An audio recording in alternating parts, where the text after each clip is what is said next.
नमस्कार, स्वागत है आपका बिहारी न्यूज में। मैं रितिन सेन भारती।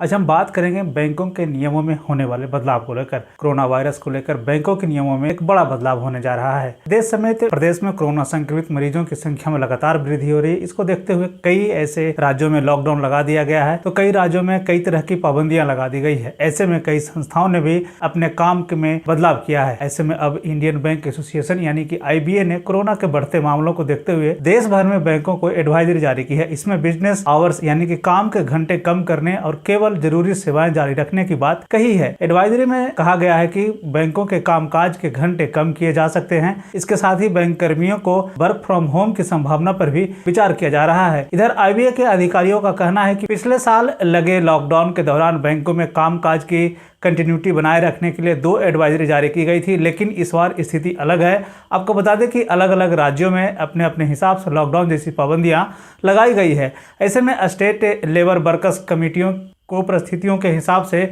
दिशा निर्देश लागू करने को कहा गया है। IBA द्वारा जारी एडवाइजरी की माने तो बैंकों के कामकाज के घंटे कम किए जाने का निर्देश है। खासकर ग्राहकों के बैंकों में आने और लेन देन को लेकर वर्किंग आवर कम करने को कहा गया है और बैंकों के कामकाज का समय होगा सुबह के 10 बजे से दोपहर के 2 बजे तक। इसके साथ ही कहा गया है कि digital banking, door step banking जैसी सुविधाओं को प्रमोट किया जाना चाहिए। ग्राहकों को इसके लिए जागरूक किया जाना चाहिए। बैंकों के लिए जारी की गई एडवाइजरी में कहा गया है कि 4 तरह की सेवाएं अनिवार्य रूप से जारी रहेगी। इसमें कैश जमा, कैश निकासी, देश विदेश में पैसे ट्रांसफर और सरकारी ट्रांजैक्शन शामिल हैं। हर राज्य और केंद्र शासित प्रदेश की state labour working committee corona की मौजूदा स्थिति की समीक्षा करेगी। बैंकों की ओर से दी जाने वाली अतिरिक्त सेवाओं पर निर्णय लेगी। इसके साथ ही यह भी कहा गया है कि बैंक कर्मचारियों के रोटेशन के आधार पर बुलाए आदर्श तौर पर 50% कर्मचारियों को ड्यूटी पर बुलाया जा सकता है। इसके साथ ही IBA ने कहा है कि घर से काम करने की संभावना पर भी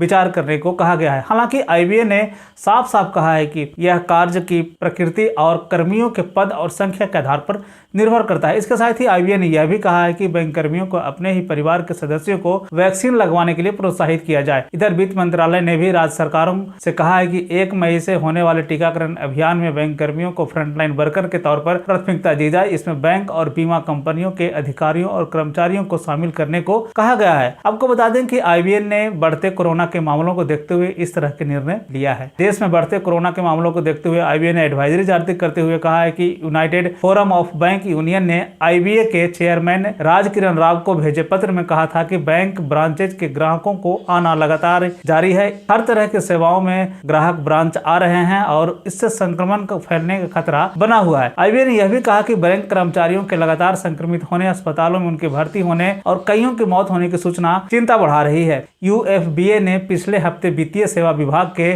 सचिव देवाशीष पांडा को इस संबंध में पत्र लिखा था। तो बैंकों के कामकाज को लेकर जो है IBA ने एडवाइजरी जारी की है, जिसमें उन्होंने कोरोना के बढ़ते मामलों को देखते हुए अपने कर्मचारियों को लेकर उन्होंने यह एडवाइजरी जारी की है, जिसमें कि कहा जा रहा है कि जो ग्राहक हैं वो बार बार बैंक में जा रहे हैं और लंबे समय तक बैंक में रह रहे हैं, तो ऐसे में जो है कोरोना संक्रमित बैंक कर्मी हो सकते हैं। इन सब चीजों को लेकर IBA ने जो है एडवाइजरी जारी की है। तो ये थी बैंकों को लेकर खबर। बिहार और बिहार से जुड़ी हुई और भी ऐसी खबरों के लिए बने रहें बिहारी न्यूज के साथ। मुझे दीजिए इजाजत। धन्यवाद।